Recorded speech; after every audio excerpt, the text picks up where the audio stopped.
प्रिय विद्यार्थियों, कबीरदास के काव्य की व्याख्या पर हम लोग चर्चा कर रहे थे। आज कबीरदास के काव्य में शब्द का पहला पद पर की व्याख्या देखेंगे हम लोग। पहले पद को पढ़ लें। एक अचंभो देखा रे भाई, थाड़ा सिंह चरावे गाई, पहले पूत पीछे भई माई, चेला के गुर लागे पाई, जल की मछरी तरवरी ब्याई, कुत्ता को ले गई बिलाई, बैलही डारी गोनी घर आई, घोड़े चढ़े भैंस चरावन जाई, तली करी शाखा ऊपरी करी मूल, बहुत भांति जड़ लागे फूल, कहे कबीर या पद की बूझे, ताको तनियु त्रिभुवन सूझे। यहाँ देखिए, ये जो शब्द का जो पहला पद है, कबीरदास ने उलट बांसी पद के रूप में ये जाना जाता है। उलट बांसी को जो है नाथ पंथ में संधा भाषा के रूप में जाना जाता था। पढ़ने पर यह जो है कहीं ना कहीं अजीबोगरीब लगती है, क्योंकि यह प्रतीकों में संधा भाषा जो है वह प्रतीक भाषा है। जब प्रतीकार्थ खुलते हैं तब यह ढंग से समझ में आती है।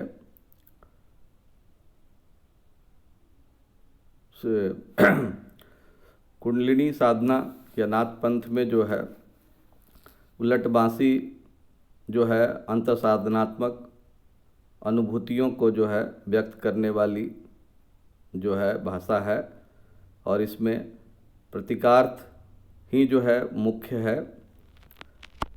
इस पद में भी देखिए, एक अचंभो देखो रे भाई, थाड़ा सिंह चरावे गाई।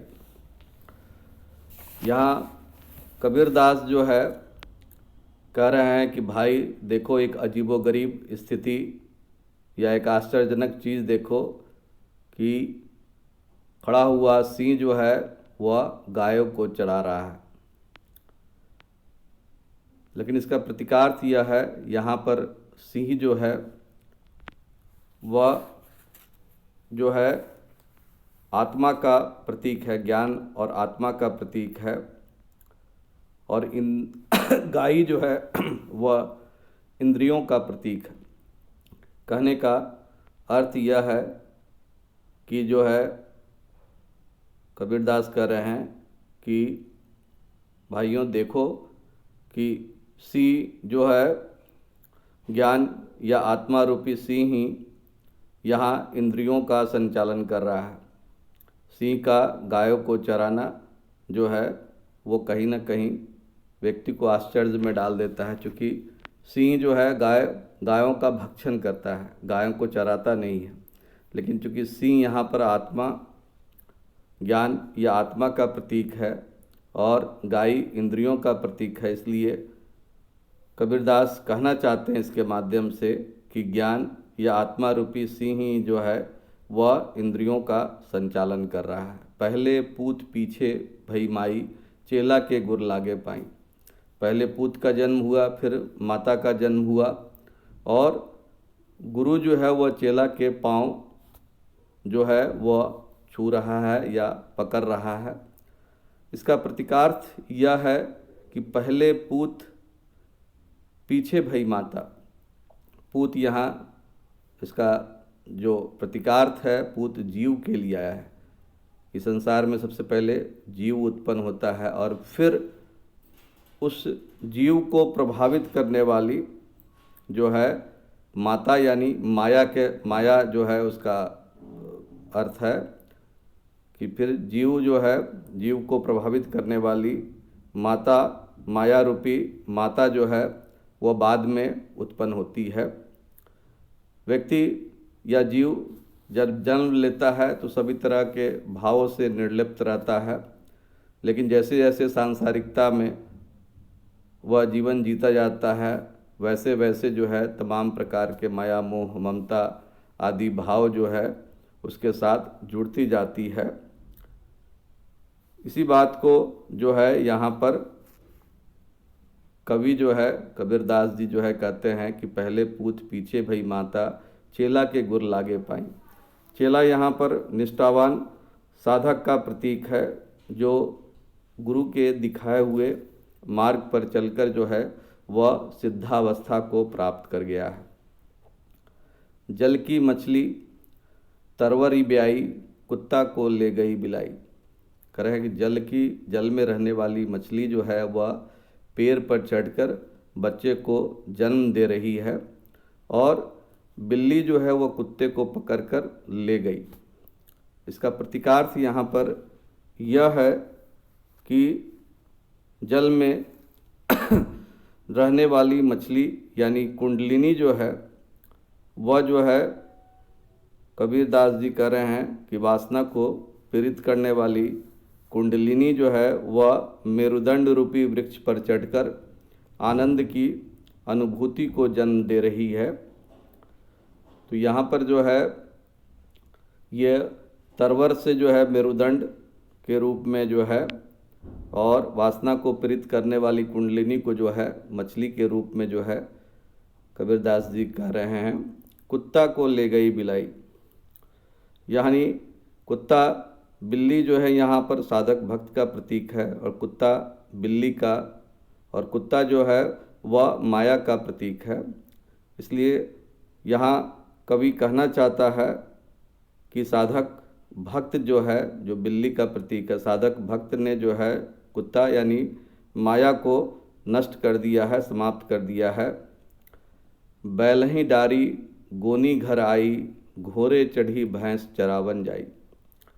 बैल को छोड़कर गोनी सामान रखने की पोटली जो है घर आ गई, और भैंस जो है घोड़े पर चढ़ के जो है चरने के लिए जा रही है।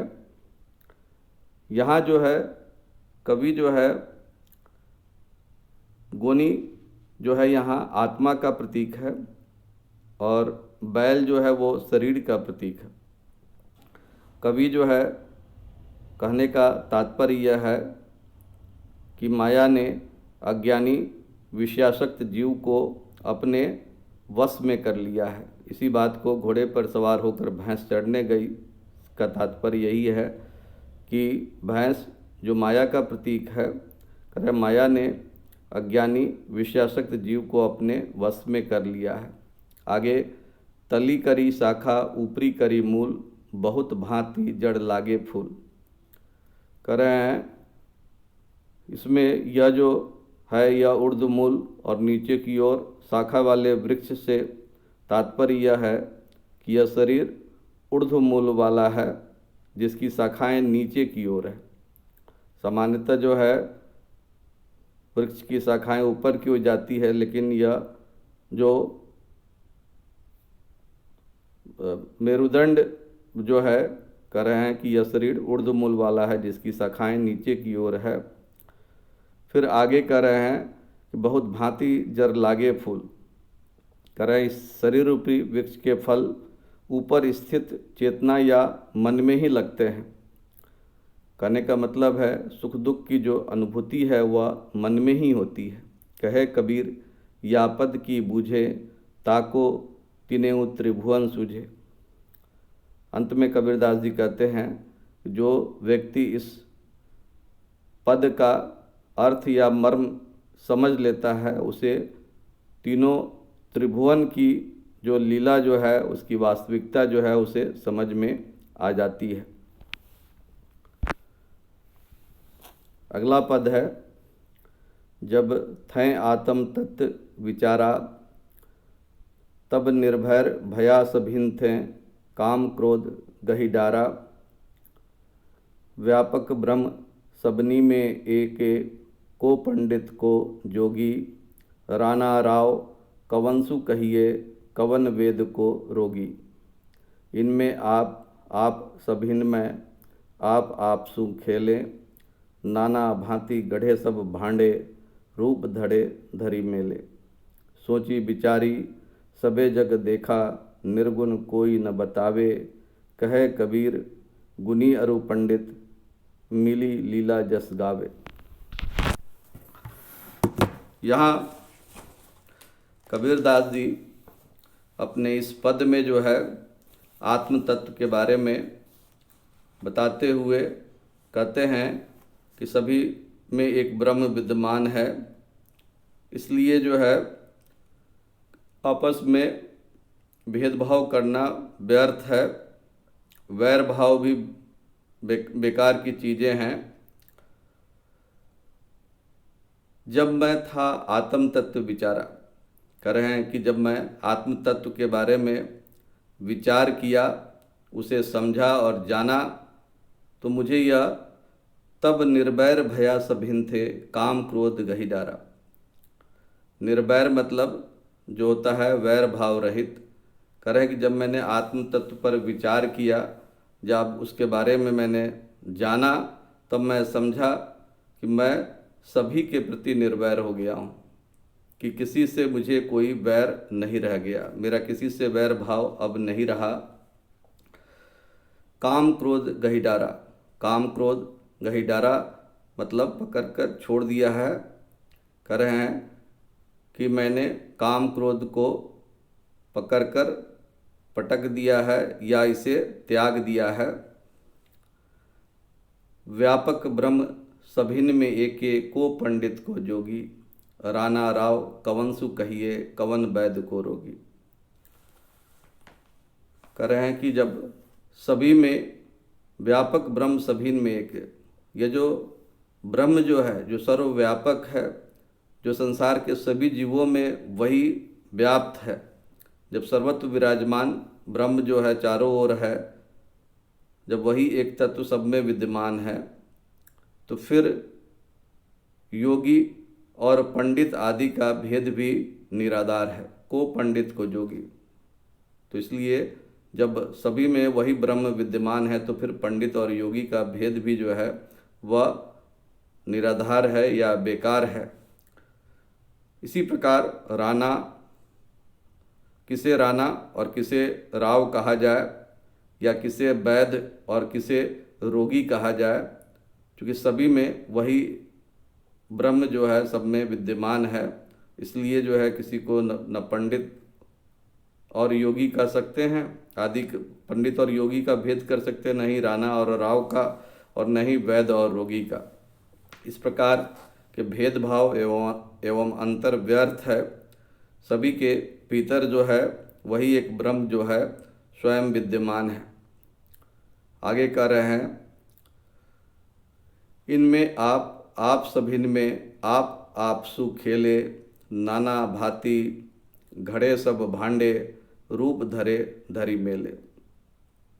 कह रहे हैं वह जैसे अपने आप से ही खेल रहा है, उसके लिए दूसरा कोई है ही नहीं। उस ईश्वर ने प्राणियों के रूप में, जीवों के रूप में मानो अनेक भांडे बना रखे हैं और उन्हें अनेक रूप दे रखे हैं। नाना भांति घड़े सब भांडे, रूप धरे धरी मेले बना रखे हैं और अनेक रूप दे रखे हैं। सब विविध रूप से भांडों बर्तनों की तरह जो है ईश्वर ने जो है रख छोड़े हैं।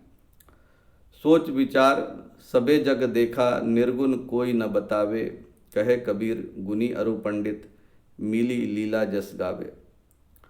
इस प्रकार अंत में कबीरदास कहते हैं कि मैंने देख कर और विचार कर यह पाया है कि इस संसार में एक ही तत्व जो है सर्वत्र विद्यमान है या व्यापक है। कह रहे हैं कि मैंने दूसरे जानकार लोगों से ब्रह्म के बारे में पूछा, तो कोई भी उस निर्गुण ब्रह्म के बारे में जो है सही रूप से मुझे नहीं बता सका। कारण यह है कि वह निर्गुण जो है वह वर्णन से परे है, उसका वर्णन नहीं किया जा सकता, वह वर्णनातीत है।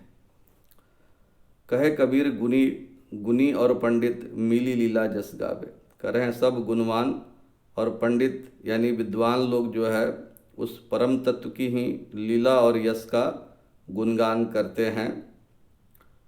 यहाँ जो है कबीरदास जो है कहना चाहते हैं कि ब्रह्म ज्ञान के लिए काम क्रोध आदि दुर्गुणों एवं मायाजन्य जन्य बंधनों को जो है त्यागना पड़ता है। ब्रह्म जो है अनुभव का विषय है, उसका वर्णन नहीं किया जा सकता।